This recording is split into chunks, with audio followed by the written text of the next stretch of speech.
नमस्कार, मैं बालकृष्ण मूले और आप देखना शुरू कर चुके हैं प्राइम टॉक का स्पेशल सेगमेंट आध्यात्मिक चर्चा। आध्यात्मिक चर्चा के हमारे मेहमान हैं international society for Krishna consciousness ISKCON के नॉर्थ इंडिया के जनरल सेक्रेटरी, इंदौर इस्कॉन के प्रेसिडेंट सम्मानित श्री महामन प्रभु जी। प्रभु जी, आपका स्वागत है आत्मीय अभिनंदन है प्राइम टॉक के स्पेशल सेगमेंट आध्यात्मिक चर्चा के भीतर। आपको एक आइडियल व्यक्तित्व रूप में देखा जाता है। हम बड़े सौभाग्यशाली है, देवी अहिल्या की नगरी काफ़ी सौभाग्यशाली है जो कि आप जैसी आध्यात्मिक शख्सियत इंदौर शहर, इंदौर इस्कॉन में रहते हैं और लगातार श्रीमद् भगवद गीता और श्री प्रभुपाद जी भगवान श्री कृष्ण के कृतित्व, उनके बताए रास्ते का प्रचार प्रसार सतत करते आ रहे हैं। आप उन शख्सियतों में भी शुमार है जिन्हें श्रील प्रभुपाद जी ने सीधे सीधे दीक्षित किया है। उनकी संख्या लाखों में हुआ करती थी, लेकिन अब कुछ ही भक्त ऐसे हैं जो स्वयं उनके द्वारा दीक्षित है और उनमें आपका नाम भी प्रमुखता से लिया जाता है।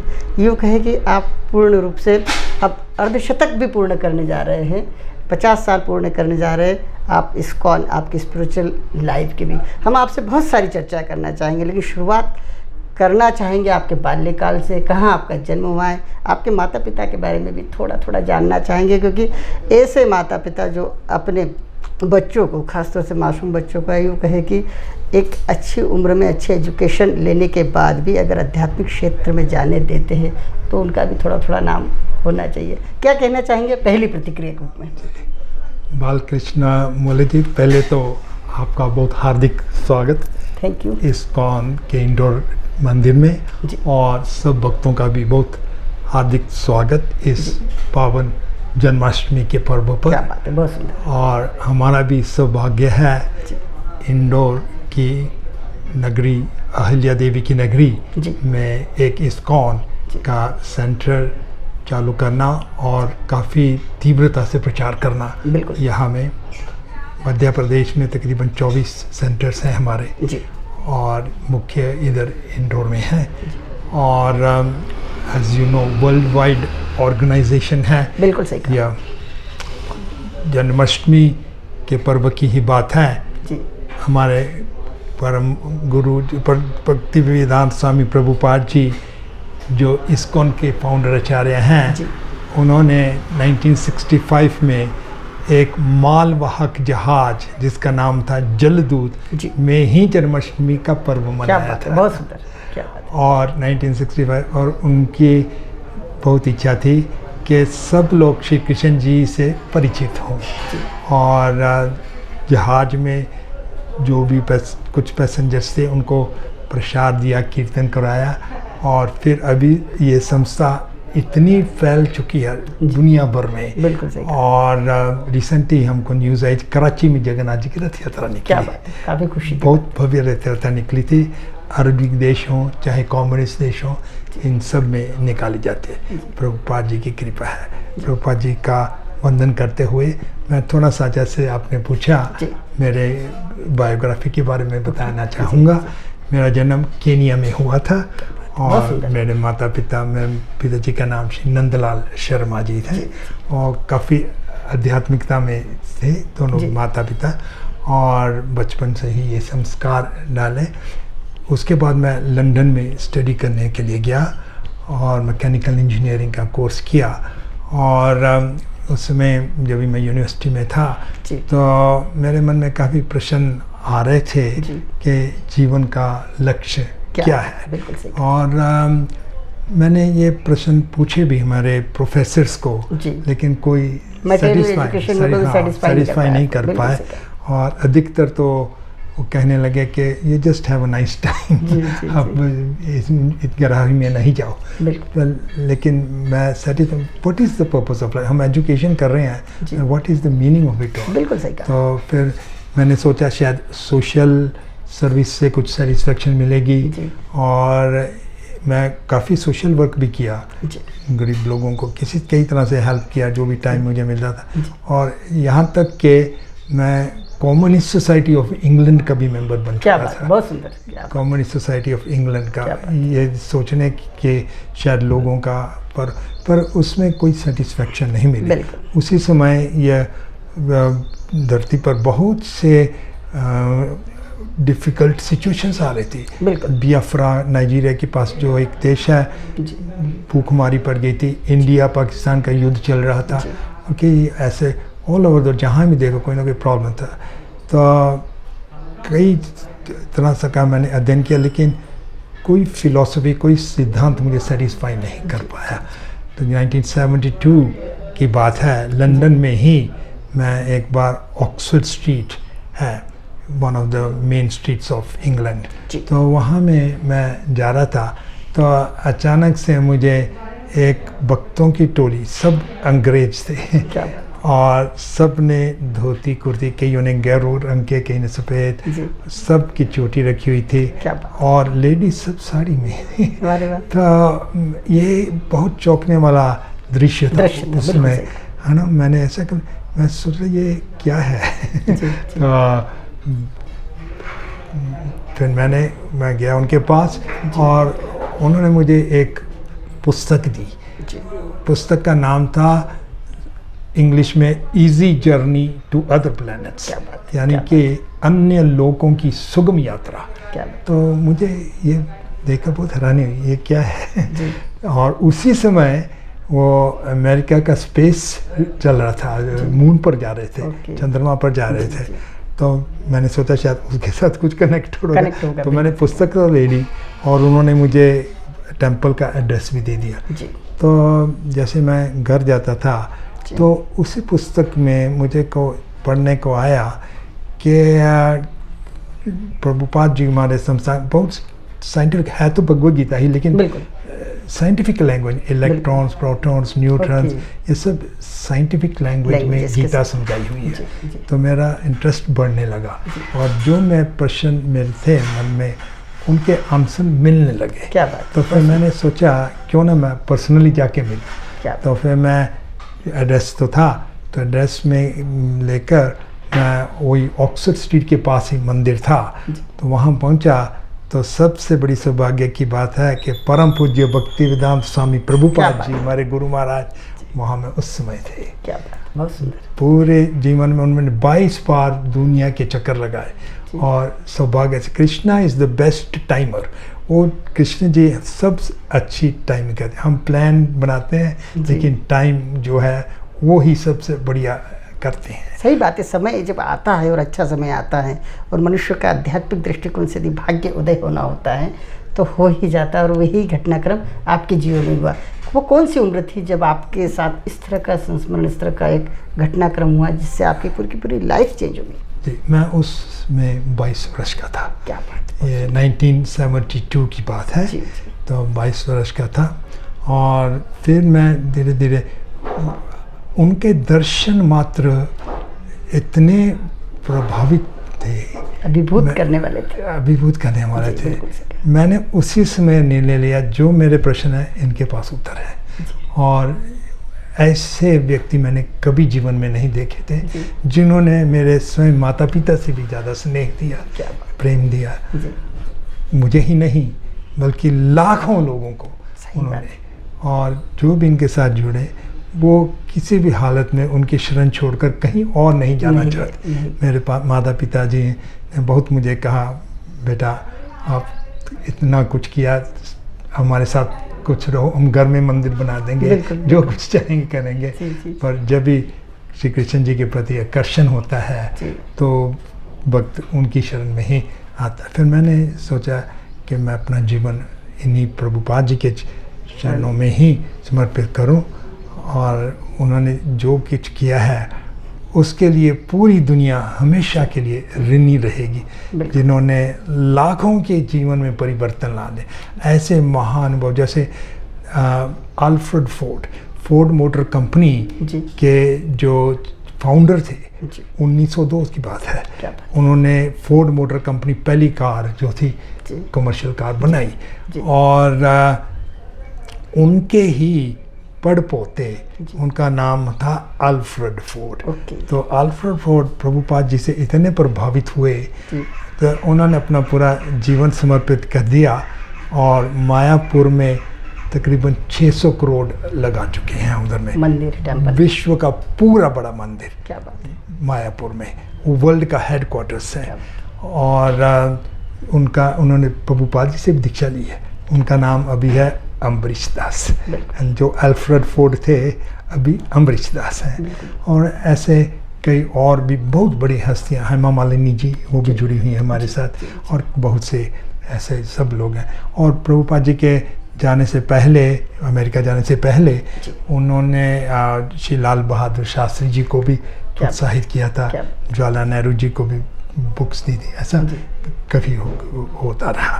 तो फिलहाल आजकल स्थिति है, इस्कॉन स्पेशली रशिया में ज़्यादा पड़ रहा है। बिल्कुल, अमेरिका में भी है, पर रशिया में तो तकरीबन हर सिटी में मंदिर हो गए हमारे। क्या बहुत सुंदर जी, बहुत लोग अच्छा रिसीव कर रहे हैं जी। प्रचार का माध्यम है पुस्तकें। बिल्कुल सही। जैसे ये है, ये तमिल की है, ऐसी पुस्तकें आप उर्दू भाषा में भी देख सकेंगे, चाइनीज़ भाषा में भी देख सकेंगे, अंग्रेज़ी में तो है, हिंदी में भी है जी। तो ये बुक्स के माध्यम से बहुत ही प्रचार हो रहा है। और इस ये वर्ष जो है ये 125वां वर्ष है। अच्छा। प्रभुपाद जी के जन्म का। क्या बात है, बहुत और बहुत कुछ कहने को तो है। एक इंडिया गवर्नमेंट ने इनकी रिकॉग्निशन में एक कॉइन निकाला है। और अभी मैं वो नहीं दिखा सकता क्योंकि वो रिलीज होने वाला है। उनका जन्म है 31 को। कृष्ण जी के जन्म से नेक्स्ट डे। तो आप देखिए क्या संयोग है, जन्माष्टमी के दिन और नंद उत्सव के दिन प्रभुपाद जी प्रकट हुए। और कहीं ना कहीं उन्हें भी भगवान कृष्ण की तरह ही देखा जाता है और पूजा जाता है। और मैं तो ये मानता हूँ, यदि भगवान चाहते हैं मनुष्य को राह दिखाना, मार्ग दिखाना, तो बार बार यूं ही जन्म लेते हैं और प्रभुपाद जी जैसी शख्सियत के रूप में जन्म लेते हैं। सर्वाधिक ईश्वर का अंश प्रभुपाद जी जैसी शख्सियत के भीतर देखा जाता है। फिर वो कुछ लिखते हैं और फिर लाखों करोड़ों भक्त उसे पढ़कर अपने जीवन को संवारते हैं। प्रभु जी, आपको भी वर्ल्ड वाइज देखा जाए प्रचार करने का सौभाग्य प्राप्त हुआ। श्रीमद् भगवत गीता का, श्री कृष्ण के कहे मार्गदर्शन का कितने देशों में आपने प्रचार किया श्रीमद् भगवत गीता का? अमेरिका में जी, फ्रांस जी, इंग्लैंड और इंडिया में किया। इंडिया में आप पिछले कितने वर्षों से कहाँ रहे, किस तरह के व्याख्यान? इंडिया में वृंदावन में हमारा वर्ल्ड हेडक्वार्टर्स है, इंटरनेशनल हेडक्वार्टर्स। वहाँ में बहुत साल रहा, मैं वहाँ का अध्यक्ष था। फिर मैं मुंबई में रहा, हैदराबाद में रहा, तो और कई बार पूरे भारत में भी भ्रमण किया, पाद यात्रा की है मैंने। अब आप चूँकि 50 साल पूरे करने भी जा रहे हैं आपके स्पिरिचुअल लाइफ के, जिस तरह से आपने 72 में ज्वाइन किया, आप दीक्षित हुए प्रभुपाद जी के माध्यम से, लगातार पढ़ते रहे, व्याख्यान देते रहे। श्रीमद् भगवत गीता तो यूँ कहे कि आपके कंठों में रच बस गई है। किस तरह की अनुभूतियाँ आप स्वयं के जीवन में पाते हैं? Krishna consciousness means to be always happy. Okay. सच्चिदानंद, क्योंकि भगवान श्री कृष्ण ही सच्चिदानंद है और हम उनके अंश हैं। बिल्कुल। हमारा स्वरूप भी सच्चिदानंद है, लेकिन अभी अवर्णित है माया के कारण। इस जगत को कुंठ कहते हैं, जहाँ पर बहुत सी प्रॉब्लम्स, जन्म, मृत्यु, जरा और व्याधि है। जब भी हम इनसे मुक्त हो जाएं तो हमारे असली स्वरूप में हम स्थित हो जाते हैं, जिसको कहते हैं स्वरूप सिद्धि। और वो कलयुग में बहुत ही सरल है प्राप्त करना। मात्र भगवान का नाम लेना, हरे कृष्ण कृष्ण कृष्ण हरे हरे, हरे राम राम राम हरे। और सब वेद, वेदांत सूत्र, सब उपनिषद, जो भी ग्रंथ हैं, वैदिक ग्रंथ, उन सब का सार इसी महामंत्र में समाहित है। प्रभु जी, एक अंदाज़ होता है, कहीं ना कहीं एक संतों का अंदाज होता है, स्पिरिचुअल लाइफ को जीने वालों का अंदाज होता है, और कहीं ना कहीं वो अंदाज जो है आपके भीतर कूट के भरा हुआ है, सहनशीलता का, संवेदनशीलता का। कहीं ना कहीं आपसे मिलकर भी मैं स्वयं भी अपने आप को अभिभूत मानता हूँ, जिस अंदाज में आप सभी लोगों से मिलते हैं, भगवान कृष्ण के दिए मार्ग पर सबको चलने की सलाह देते हैं। ये वर्षों वर्ष निरंतर आप इस कार्य करते आए। कितने लोगों को, कितने शहरियों को आप भक्त बना पाए भगवान श्री कृष्ण का? हमारे सोसाइटी जो है इसमें बहुत समय से लाखों लाखों लोग जुड़े हुए हैं और इंडिविजुअल लेवल में इंडोर में 3000 तो लाइफ मेंबर ही हैं हमारे और कई फुल टाइम डिवोटीज भी हैं और फिर आगे चलकर हमारे छोटे छोटे सैटेलाइट सेंटर्स भी हैं। तो ये सैटेलाइट सेंटर्स को मिलाकर हम समझेंगे हज़ारों में है हमारे। जी, जिस तरह देखा जाता है श्रीमद् भगवद गीता लाइफ मैनुअल भी कहा जाता है। जिसने श्रीमद् भगवद गीता का अध्ययन नहीं किया है, कहीं ना कहीं मनुष्य जीवन को तरीके से जीने में पिछड़ सा जाता है। आप कितना इस बात से सहमत हैं? Krishna consciousness Bhagavad Gita is a way of life. Philosophy सिद्धांत तो है ही, पर उसके अलावा ये वे ऑफ लाइफ है whereas we can manage our life much better and we can become self-realized. We'll use our powers to the fullest. हमारे में जो शक्तियाँ दी हैं भगवद गीता का हम अध्ययन करें और उसका हम फॉलो करें जो टीचिंग्स हैं, तो we will use the full potential we have. क्या बात। आपको दुनिया के अनेक देशों में प्रचार करने का मौका मिला है। तकरीबन 50 साल पहले से आप जुड़े हुए इस सेगमेंट में, इस्कॉन से जुड़े हुए। प्रचार के दौरान उन दिनों में किसी तरह की कठिनाइयाँ का दौर हुआ करता था। आज कितना स्मूथनेस से अगर भगवद गीता के प्रचार की बात आती है, भगवान श्री कृष्ण के बताए संदेश की बात आती है, कितनी अनुकूलता पाते हैं? जी, बहुत सुंदर प्रश्न पूछा आपने बालकृष्ण मूले जी। एक्चुअली स्टार्टिंग में काफ़ी ओपोजिशंस थे हमारे को, पर actually on the other hand जो अमेरिकन लोग जो थे वो काफ़ी रिसेप्टिव भी थे, क्योंकि उन्होंने देख लिया कि अमेरिकन कल्चर हमको सेटिस्फाई नहीं कर पाया। तो उन्होंने हाईएस्ट मतलब कि highest standard of living America जहाँ थे, पर लोग जो हैं संतुष्ट नहीं थे, इसलिए ड्रग कल्चर आ गया, पीस बन रहे। हमारे गुरुदेव महाराज ने उन्होंने को प्रीच किया और वो जुड़ गए, निर्दोष थे। और कृष्णा कॉन्शियसनेस एक ऐसी पद्धति है जिससे सब व्यक्ति आनंद का एहसास करेंगे, जिससे कि हम जो दूसरे कार्य हैं, ड्रग्स वगैरह हो चाहे इंटॉक्सिकेशंस हो, ये सब भूल जाते हैं। आप देखेंगे किसी भी वक्त कि आपको अनुभव होगा, हमेशा आनंद में रहते, खुशी रहते हैं। डिफ़िकल्टीज़ के बावजूद तपस्या जो है ये हमारे को बहुत आनंद देती है। बिल्कुल सही कहा आपने। भक्ति रस में डूबना ही एक आनंद होता है। और जब सच्चिदानंद की भक्ति में एक श्रद्धालु, एक भक्त डूबता है तो उसका आनंद जो है चिर स्थायी सा हो जाता है। इंदौर के सेगमेंट में यदि बात करना चाहें हम, तो इंदौर का जो टेम्पल है, यहाँ पर किस तरह की कृष्ण भक्ति होती है, प्रतिदिन की दिनचर्या कैसी होती है? आप बतौर एक अधिष्ठाता इंदौर टेम्पल के सर्वे सर्वा बतौर पहचाने जाते हैं। आपका देवी अहिल्या की नगरी में खूब सम्मान है, आपका सम्मान से खूब नाम लिया जाता है। कितना अपने आप को, अपने मनुष्य जीवन को, अपने मानव जीवन को सार्थक मानते हैं? जी, इंदौर के लोग बहुत धार्मिक हैं। बिल्कुल सही, बहुत ही धार्मिक वृत्ति के हैं। और जब भी हमारे कोई भी फेस्टिवल्स, कोई भी प्रोग्राम्स होते हैं, बहुत ही ज़्यादा तादाद में आते हैं। इसके ऊपर पैंडेमिक के कारण रेगुलेशंस वगैरह हम फॉलो कर रहे हैं, इसलिए थोड़े कम हैं।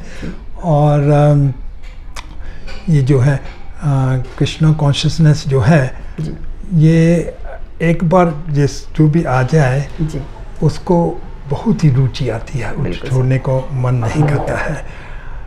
और बहुत पायस स्टेट है, देवी अहिल्या की नगरी है। हमारे बहुत से कार्यक्रम हैं यहाँ में।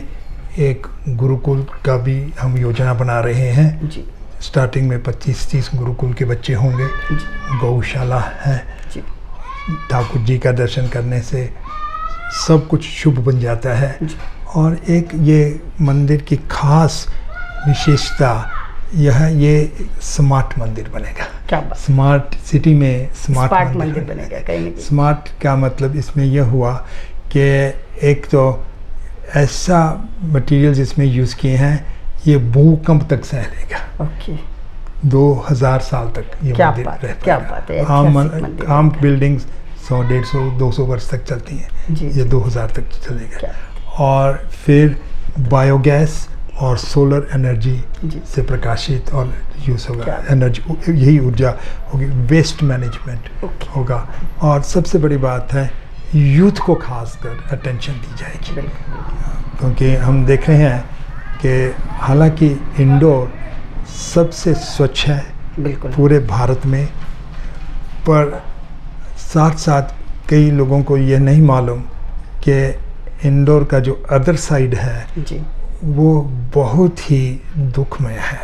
वो यह है कि यहाँ में हर रोज़ 2 सुसाइड होते हैं हर रोज़, साल में 700 से ज़्यादा, और वो भी युवा पीढ़ी में। बिल्कुल सही, क्योंकि हमारी युवा पीढ़ी भड़क रही है, उनको कोई वो क्या है, हाँ, मार्गदर्शन। ये हम पहला प्रायोरिटी ये रहेगी, यूथ को हमको मार्गदर्शन देने का है ना। और चीज़ें तो चल ही रही हैं, प्रसाद वितरण हो रहा है, आप देखेंगे कल पैंडेमिक में थोड़ा रुका हुआ है, नहीं तो हज़ारों लोगों को हम प्रसाद बांटते हैं, काउंसलिंग करते हैं। सबसे बड़ी बात है आज के युग में खासकर युवा को काउंसलिंग करने। और फिर आप देखेंगे भी इस्कॉन में, हालांकि सबके ओपन टू एवरीवन है, ज़्यादा युवा पीढ़ी जुटे है। बिल्कुल सही कहा। कहीं ना कहीं साइंटिफिक बात जहाँ आती है, अध्यात्म को साइंस से जोड़कर युवाओं को बताया जाता है, उनका मार्गदर्शन किया जाता है, तो कहीं ना कहीं वो संतुष्टि के भाव में आ जाते हैं। आपने जिस तरह के वाक्य हमारे इंटरव्यू के दौरान कहे हैं, 2000 वर्षों तक बनने वाला मंदिर रह सकेगा, स्मार्ट मंदिर बनेगा, सौर ऊर्जा भी रहेगी, कहने कि युवाओं को लगातार मार्गदर्शन। और एक सबसे बड़ा जो आपका संकल्प है वह है युवाओं को मार्गदर्शन देकर उनको सुसाइड से दूर रखना, उनका जीवन बचाना, उनको कृष्ण भक्ति में लीन करना। कहते हैं यूं भी कि कोई भी शब्द आप जैसे विद्वान व्यक्ति के मुखारबिंद से निकलते हैं, ब्रह्मांड में जाते हैं, ब्रह्मांड में जब वो जाते हैं तो लौट कर भी आते हैं। और आपने संजोए हुए सारे के सारे सपने जो है वो ज़रूर पूर्ण होंगे। अब दौर बदल रहा है, वैश्विक महामारी कोविड-19 का दौर आया, कहीं ना कहीं ऐसा लगता है कि लोग परेशान हो गए। सबसे ज़्यादा यदि घात प्रतिघात हुआ है, हमला हुआ है, प्रहार हुआ है, मानव जाति पर हुआ है, इसके चलते क्या वाकई लोग अध्यात्म के प्रति अब अग्रसर होना शुरू हुए? हाँ, मुझे लगता है अभी अग्रसर होने हैं, और इस्कॉन का भी इसमें बहुत योगदान है, और कई और संस्थाओं का भी बहुत योगदान है। हमारे सेमिनार्स वगैरह होते रहते हैं, इंस्टीट्यूशंस, और हमारा ये एक कल्चर ही है जो एजुकेशन का कल्चर। बिल्कुल सही कहा जी। और हमारा पूरा विश्वास है, क्योंकि इनको ही जो बात पालक हैं, इनमें हम संस्कार डाल रहे हैं, युवाओं में संस्कार डाले हैं कि आगे चलकर इनको ही आगे बढ़ाने का। बिल्कुल, कमान ही नहीं संभालना है। कहीं जब अच्छे युवाओं में कमान आएगी, कहीं ना कहीं आध्यात्मिक मार्ग पर, यूँ कहेंगे सदमार्ग पर युवा यदि चलेगा, तो मुझे लगता है भारत भूमि का भविष्य जो है काफ़ी स्वर्णिम नज़र आएगा। मेरा ये प्रश्न था कि कोविड वैश्विक महामारी का जो दौर है, इसमें आत्मचिंतन करे, कहीं ना कहीं व्यक्ति आत्मविश्वास से भरे, ऐसा क्या करना चाहिए भक्ति मार्ग पर चलते हुए, युवा ने, बुजुर्ग ने या बच्चों ने? जी, ये जो प्रकृति के जो समझो स्टॉर्म्स, डिफ़िकल्टीज जो आती हैं, ये तो आती ही रहेंगी। इनका एक कारण है पाप होना। क्या बात? दुनिया में पाप, गो हत्या और भ्रूण हत्या, कई पाप, इतने पाप बढ़ गए। सो प्रकृति इसका बदला, प्रतिशोध जरूर लेगी। तो प्रतिशोध के कारण ये हमको रिएक्शंस मिल रहे हैं जी। यह भी हम कहना चाहेंगे कि इंडोर में, दुनिया भर में एक परिवर्तन आ रहा है, और ये परिवर्तन जो है ये श्री चैतन्य महाप्रभु जी के भविष्यवाणी है। हम आध्यात्मिक देखें, आध्यात्मिक तौर पर श्री चैतन्य महाप्रभु जी भगवान कृष्ण के ही अवतार हैं, 500 वर्ष पहले आए। उनकी भविष्यवाणी थी कि खाली भारत नहीं बल्कि पूरे विश्व में हर एक नगर, हर एक देश और एक गांव में उनके नामों का प्रचार होगा। तो जब भी प्रभु जी का ही ये संकल्प है, यह असत्य नहीं हो सकता। बिल्कुल सही। यह सत्य होने का ही है। हर एक गांव, हर एक देश, हर एक नगर में उनके नामों का प्रचार होगा। और अभी सत्य हो रहा है। 50 वर्ष में इतना कुछ हो चुका है जो और धर्मों ने इतने सदियों में नहीं कर पाए।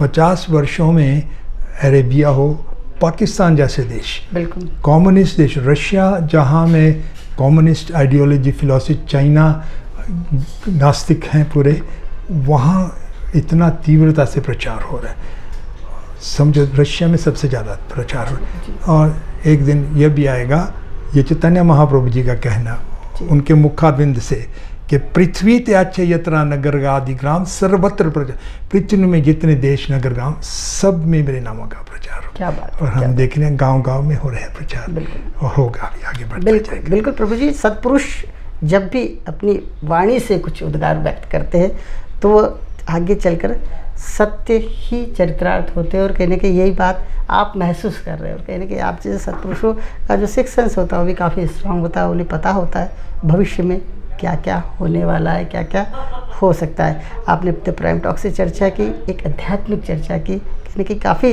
सार्थक चर्चा की, बहुत सारी नई नई जानकारियाँ दी। आपका हृदय से बहुत बहुत धन्यवाद। नमस्कार।